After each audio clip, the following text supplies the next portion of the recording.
চলমান মূল্যস্ফীতি ও বিনিয়োগ আহরণকে সামনে রেখে প্রস্তাবিত বাজেট ইতিবাচক, তবে এর বাস্তবায়ন নিয়ে সংশয়ের কথা জানিয়েছেন উদ্যোক্তা ও বিশেষজ্ঞরা। তারা বলছেন, বাজেটে প্রাক্কলন বাস্তবায়ন করতে হলে সবার আগে দরকার সচল অর্থনীতি।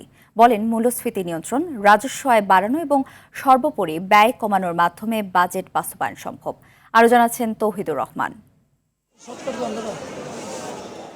নিত্যপণ্যের উচ্চমূল্য এখনও সাধারণ মানুষের উপর বড় চাপ সৃষ্টি করে আছে। বাড়তি জীবনযাত্রার ব্যয়ের ফলে ক্রয় ক্ষমতাও কম।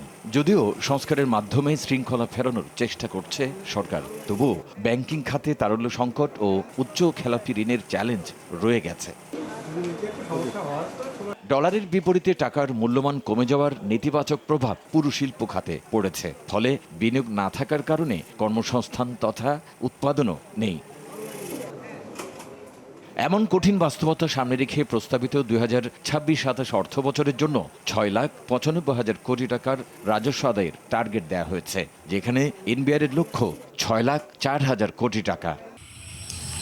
UV প্রোটেকশন যুক্ত Tibet luxury talcum powder, the next generation fragrance. ধান, চাল, মাছ, মাংস সহ অন্তত 60টি নিত্যপণ্য ও কৃষি পণ্যের উপর উৎসে কর কমিয়ে মাত্র 0.5% নির্ধারণ করার প্রস্তাব করেছেন অর্থমন্ত্রী, যার ইতিবাচক প্রভাব ভোক্তা পর্যায়ে পড়বে বলে আশা করছেন উদ্যোক্তারা। সমাজের বিভিন্ন স্তরের মানুষকে এর বাজেটের সুবিধা দেওয়ার জন্য, দ্রব্যমূল্য কমানোর জন্য, তারপরে ধরুন স্টার্ট আপকে আকর্ষণীয় করার জন্য, স্থানীয় শিল্প উদ্যোক্তাকে এখানে উৎসাহিত করার জন্য, তারপর ধরুন কর রেশিও যেটা আমার 6.8 আছে, এটাকে বৃদ্ধি করে 31 সালের মধ্যে একটা পূর্বাভাস করা হয়েছে। তবে প্রস্তাবিত বাজেট চলতি অর্থ বছরের তুলনায় 19% বড়। বর্তমান অর্থনৈতিক পরিস্থিতিতে বাজেট ঘোষণা অনুযায়ী রাজস্ব লক্ষ্যমাত্রার 30% বেশি আদায় করতে হবে, যা অসম্ভব বলে মনে করছেন উদ্যোক্তারা। যে টার্গেটটা তাদেরকে দেওয়া হয়েছে কর আহরণের জন্য অন্তত 2 লক্ষ কোটি টাকা বেশি।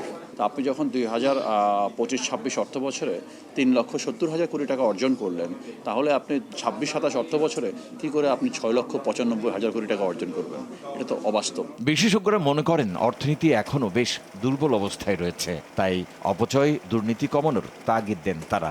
ঘাটতি পূরণে ব্যাংকিং খাতের উপর ঋণ নির্ভরতার ফলে বেসরকারি বিনিয়োগ বাধাগ্রস্ত হতে পারে বলেও জানান তারা। রাষ্ট্রকে দেখতে হবে এইটা, যে পয়সা আপনি খরচ করছেন সেটা যেন সত্যি সত্যি খরচ হয়, সত্যি সত্যি রিটার্ন আসে। অর্থনীতিকে সচল করলাম না, মানুষের কর্মসৃজন করলাম না, মানুষ চাকরি পেল না, তাহলে এনবিআর রেভিনিউ কোত্থেকে পাবে না। সুতরাং দুটো পরস্পর রিলেটেড। হ্যাঁ, এবারের বাজেটে ওইটাই চেষ্টা করা হয়েছে বলে। বাজেটে স্টার্টআপ প্রতিষ্ঠানের স্থানীয় পর্যায়ে 15% ভ্যাট, প্রতিষ্ঠানের জন্য সেবা আমদানির ক্ষেত্রে 15% এবং স্থান ও স্থাপনা ভাড়ার ক্ষেত্রে 15% ভ্যাট সম্পূর্ণরূপে অব্যাহতির প্রস্তাব ইতিবাচক বলেও মনে করেন তারা। এটা একটা ভালো দিক। তৌহিদুর রহমান, RTV, ঢাকা।